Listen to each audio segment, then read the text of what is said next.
All the black women in us are tired. The other day I shared a meme that stoked a lot of emotion. In it, there are pictures of 3 superstar athletes: tennis player Naomi Osaka, gymnast Simone Biles, and track and field sprinter Sha'Carri Richardson, along with a sign that reads, "Y'all not gon' stress us out, black women everywhere."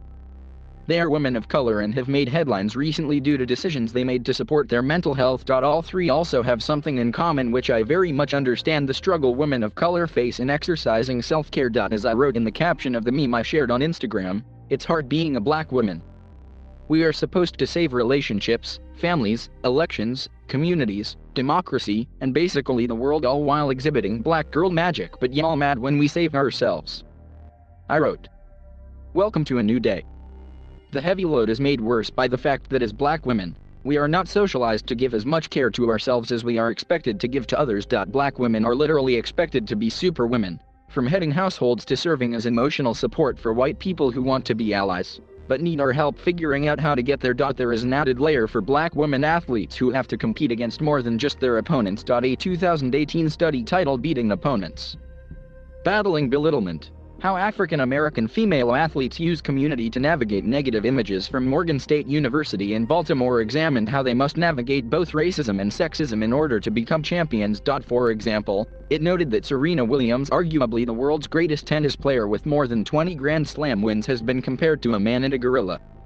Radio host Don Imus called the players on the 2007 Rutgers women's basketball team nappy-headed hoes after they lost to the Tennessee team in the NCAA final. Osaka, Biles, and Richardson have been the targets of racism and sexism before, but even more so recently. Both Osaka and Biles dropped out of competitions, they said, to protect their mental health, and Richardson was disqualified from competing after testing positive for cannabis. Richardson smoked marijuana legally in Oregon and explained that it happened after a journalist whom she didn't know broke the news to her about the death of her mother. The 3 have been criticized as quitters, arrogant, lazy, and irresponsible by some on social media.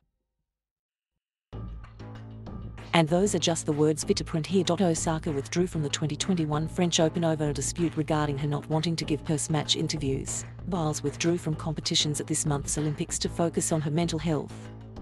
Richardson graciously accepted a ban, which kept her from competing in the Olympics. All is sending a clear message: they are taking care of themselves. This trio of athletes is younger than I am, and I truly do believe that they are of a generation that has decided to prioritize their mental health over everything else. Haters be damned. Each of them has already put in the work effort that has gotten them to the top of their fields, and they owe none of us their talents at the risk of themselves.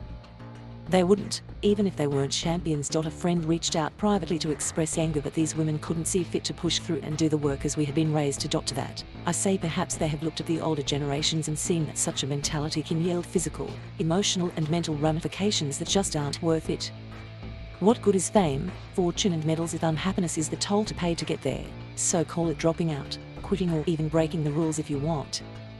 What I call it is winning.